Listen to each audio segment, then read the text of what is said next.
Today on the TMZ Podcast. Welcome to the TMZ Podcast. Derek and Eric here.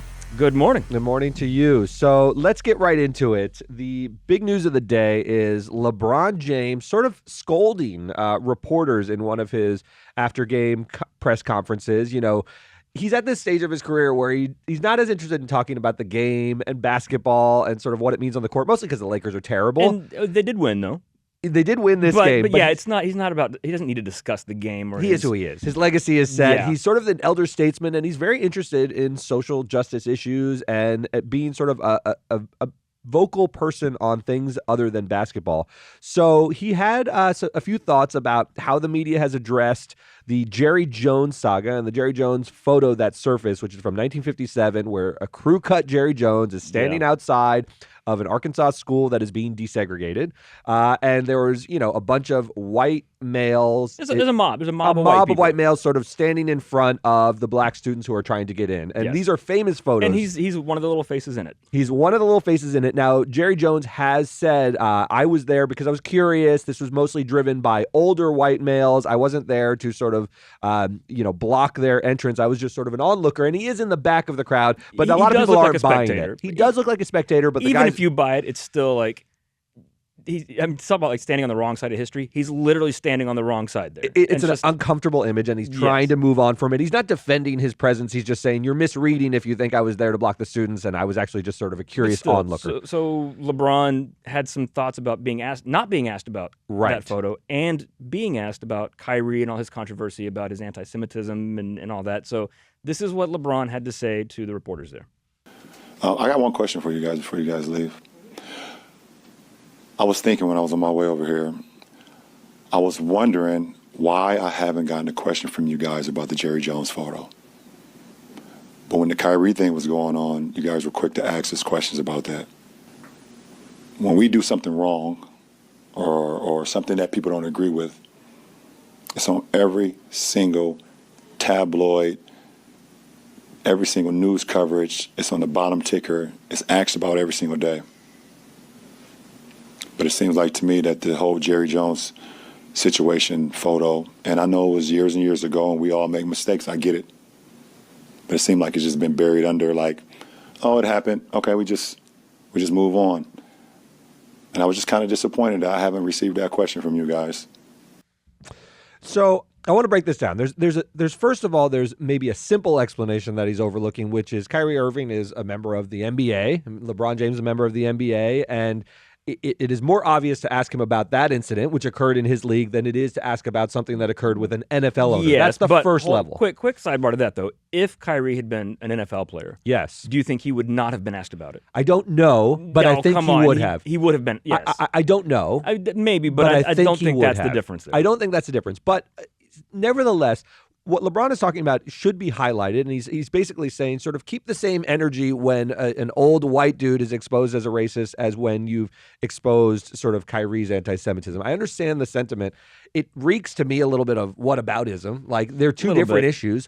And here's the other fundamental difference that I don't understand why people are not addressing the differences here. When Jerry Jones was confronted about the photograph, he said, I was an onlooker. He's not defending standing there and blocking, being in favor of segregation. He did nothing of the sort. He said, I was caught up in a photograph, and you're misreading if you think I was there to block these students entering, and I'm actually on the right side of this issue. That's what he's trying to convey. He's saying, you're misreading if you think I was doing something else. What Kyrie did was, when given an opportunity to explain why he posted a link to a clearly anti-Semitic movie, he waffled. He sort of doubled down. He sort of said, I know who I am. I can't be anti-Semitic and all this sort of stuff. He was very he was a little bit defiant and confrontational. Yeah. That's a very different posture than what Jerry Jones has taken. And this picture is, 65 years old, the Jerry Jones picture. But I will say there's a little... I think this is a forest for the trees kind of thing. Because I think people will get kind of hung up on the fact that, the Jerry Jones photo, it's old. He's sort of not exactly apologized for it, but kind of said... He's contextualized it at least from his perspective. He may be lying, by the way. Jerry Jones may have been there for the wrong reasons. He was also very against saying he wasn't. Against people kneeling. Yes. Jerry Jones, we should say that. But but I think you should look at LeBron's bigger point. And I think what he's saying is, and I think it's true. It's like, why when somebody black who is famous does anything that people disagree with, they will be quick to be like, oh, why did they do this? Like you said, when it's an older white guy, it's like, it's hijinks. Let's just move on. Well, and I get his point, and maybe this, you're right. It's not like an apples to apples comparison exactly of what Kyrie tweeted a few weeks ago and a photo Jerry Jones was in 65 years ago. They're slightly different, but I get, where's that energy? I get his argument. I sort of think about it. What happened when Nick Cannon stepped in it with anti-Semitic sort of comments on a podcast? Well, I understand what LeBron is saying. There's this expectation that Kyrie needs to grovel, and you don't expect that from Jerry Jones. You sort of look at the picture, give one explanation, and move on as the media. And I understand that the energy feels different, but also what happened is very, very different because when Nick Cannon stepped in it, he wasn't as defiant. He pleaded ignorance. He said, I don't know about these issues. Let me go learn. Let me go talk to rabbis. Let me talk to the ADL. And let me move on from it by sort of educating myself. Kyrie didn't take that position. Kyrie said, I enjoyed this documentary. This documentary had meaning to me. And when confronted that it was full of anti-Semitic tropes, he dug in his heels. And that's a very different posture. And I think that's why these things happened to Kyrie and Kanye versus they didn't happen to Nick Cannon. Nick Cannon is celebrated once again. We talk about how many kids he's having and sort of he's hosting shows. His career was not taken from him. I think those responses are very different for a reason. Yes. I think LeBron's bigger point is why did no single reporter ask him about that at all? Yeah. Because it's not insane to ask him about that. Or it's like, what do you think about this? And like you said, it's football and basketball, but LeBron is a black man. And were there football players though of LeBron's stature? I'm trying to think, in the NFL who were asked about this and said, hey, what do you think of Jerry Jones? Was Emmitt Smith a famous Dallas Cowboy? I don't know. I'm not as well versed. I don't know. We're not big sports guys, but like, would it have been insane to ask Julian Edelman, who is Jewish, about Kyrie? That's a football-basketball divide right there. Good question. But Julian's Jewish, right? Yes. Well, LeBron is black, so it's fair to ask him about Jerry Jones and this America's segregated racist 50s history. And right. It is odd, to his point, that not a single reporter asked him about it. Right, but to your point, was Julian Edelman standing on the dais and saying, I don't understand why you're not asking me about the Kyrie Irving incident? He could have.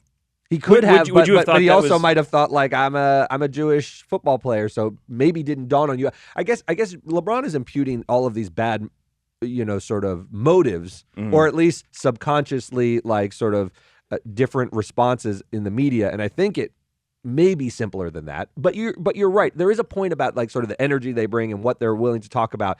Even if they don't have bad motives, maybe it's strange that they're not asking him, and LeBron wants to sort of highlight that issue, but. I'm not sure they're as analogous as he thinks it is, and that's what bothered me about sort of but like the episode. I think you can dispute that, but I don't want to lose. I think what his bigger point is, that you do often see a lot of black people kind of vilified and like, oh, why have they done this? And it becomes this tabloid kind of thing, and a lot of like older white guys. Unless you're Harvey Weinstein with decades of it and finally getting called out, not really so much. Yeah, and it's just like you said, and LeBron didn't seem angry or irate or anything in this clip. Yes. He's like, I'm not asking you to answer. He's like, I'm just saying, like, where's that energy? Let me ask one more question before we move on. If the Jerry Jones saga had not involved a photo from 1957 and had involved a current comment, let's say he posted a link to a Daily Stormer article. Yeah, something very white powery. Something very white supremacy. Would the response to Jerry Jones, because then I think you'd have a real analogy. They probably would have asked me about to that. Jerry have been? Would it have been a quick news story in the way LeBron is saying this has been a blip and you're not focusing enough on this photograph? Or would Jerry Jones have been dragged? I think that's sort of, and I'm not sure. Maybe LeBron's right that Jerry would have been able to move on in the way that Kyrie wasn't. But I think that's what you need to maybe compare not them. because we saw what happened with Donald Sterling. Fair. Donald Sterling's whole team was taken from him. Yeah, so that's a great point. Maybe. Okay. I get, you're right. It's not a 1-to-1 comparison here. But I think LeBron does have a point. Yeah, you're right. You're right. I don't want to completely defang what he's saying, but I do want to point out that there are serious distinctions between the two instances, and I wonder whether it was sort of merited in the way that he was scolding the media. But we'll have to. He didn't say it was exactly the same thing, though. He just said. I think that, again. But he had he had this tone of like, kinda. Why didn't you guys ask me about this? He's sort of didactic in the way he's presenting. A little bit, but I think that's a long simmering thing of how many times, because I don't follow every LeBron James press conference. Right. How many times has he been asked about things that black people do? Like Sure. he is like responsible and has to have some position on it. When so many things white people have done, he's probably not asked about. Yeah. And he's just like, what? Why don't you come at me with that? Yeah. And I think that's a fair point. I agree. I'll leave it at that. All right. I want to move on to what is a very, very sad news in the music world. Fleetwood Mac's Christine McVie died at the age of 79 after a short illness. Very surprising. Like I said, a short illness. Like nobody really knew she was sick. Even her bandmates sort of didn't know how serious this was. Stevie Nicks, posted a very, very moving letter to somebody she said was her best friend from the day they met in 1975. And she said, I didn't even know you were sick until Saturday. And I wanted to come to London to see you and was told to wait. And a few days later, she was dead. And posted a sort of heartfelt letter where she quoted a song from Haim, which is... Haim? I'm sorry. I know. I do love Haim, but... it was lyrics from a song about missing your best friend after they've passed. And what was interesting to me is Fleetwood Mac, beyond being one of the most important rock bands in history, they just are in sort of, they're just up there in terms of their importance. A lot of the thought about Fleetwood Mac is how dysfunctional the band was. I mean, they're famous for having all drama. of these dramatic sort of problems with romance and sort of people in the band, having, getting together and breaking up and so forth and influencing their music. But this letter from Stevie is about how much warmth there was there. And it reminded me that even when you sort of fight with your family, they were like a family. Yeah. We saw all of the negativity, but there was a deep well of warmth in the band as well. It must be weird for them because their biggest struggles and anger and drama with each other led to their biggest success. Yes. It changed their lives for the better, for all of them. So you can forgive that after 40-something years. Yeah. I mean, this really sort of hit me. I mean, in the wake of, I'm still dealing with Irene Cara's death. Very sad. And this is, these are very important people. I don't think many generations after us appreciate how important someone like Irene Cara or Christine McVie are necessarily, because Christine McVie doesn't seem like Stevie Nicks in people's minds. She wasn't the focus of that group. But I do think, and this is something maybe nice that Christine McVie got to see, was not just how wildly, insanely successful Fleetwood Mac was. I mean, Rumors, one of the 10 biggest albums of all time. But, especially after, in the pandemic, when you remember the viral video of the guy drinking the cranberry juice on the skateboard, and Dreams by Fleetwood Mac played. And it caused, that song to become a hit again. Yeah. The album resurged. But here's the thing. Once Rumors took back off because of that meme, it never dropped off. It's still in the top 50. It's been in the top 50 of the album chart every week for 2 years. Remarkable. And it's not because boomers and Gen X are, dusting off their vinyl copies. It's because millennials and Gen Z in particular are streaming it. Yes. Fleetwood Mac songs like Dreams has over 1 billion streams on Spotify. So Christine it's one of those McVie, albums too. When you discover it, it plays like a greatest hits album. Like Rumors doesn't have a soft, sounds like a B track. It just plays like some of the greatest songs ever. And not even just the hits that are on it. The album cuts are great. They're great. Like I was looking at the streams yesterday. The song "The Chain," of course, that famous bass line. It was never even a single. It's nuts. just an album cut. It's got 700 million streams on Spotify. So is "Hold Me" on there? No, it's not on that album. No, I love. But I think Christine McVie got to see not just that she was successful with an album that resonated, but it's been rediscovered by people who were born 15, 20 years ago. Yeah. And it wasn't just a blip. They've come to love this album the same way people did in 1977. And that's got to be great for her to know the work I created, has now lived on beyond her, but will forever. It will. People will keep discovering that album because it's good. I think that's right. We always post sort of the last time we see a celebrity, and it's quite poignant because it's this quick interaction. If you go to our website, you'll see we're talking. We have one of our cameramen asking her like, "Oh, what a legend!" as she's walking into her waiting SUV. And he says, will you guys ever get back together? Because the question on everyone's mind when you see a member of Fleetwood Mac is, are you guys going to tour again? You always break up, but are we going to see you together?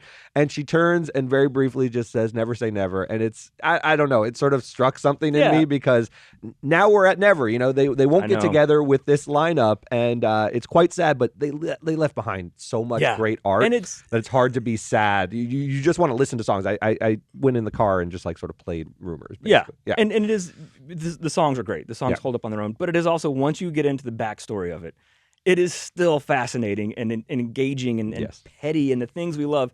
Like Christine McVie, it's sort of funny. You know, she was because Stevie Nicks was the witchy one, and she and Lindsey Buckingham had their stormy relationship. Right. They were such very, you know, A-type, volatile personalities, kind of, and it's easy to be drawn to them. Christine McVie was like the quiet one, and she was incredibly talented. She was a singer, sang lead on some of their hits, keyboardist, wrote a lot of the songs. She was an amazing musician. But she had her little dramas there, too. Yeah. And one of my favorite things is, so she and John McVie, the bassist, they were together. They were married. Yeah. And they're so the McVies. While they were making rumors, the marriage fell apart. Sure. She started hooking up with, I think, like the sound guy or the lighting guy or somebody on the crew.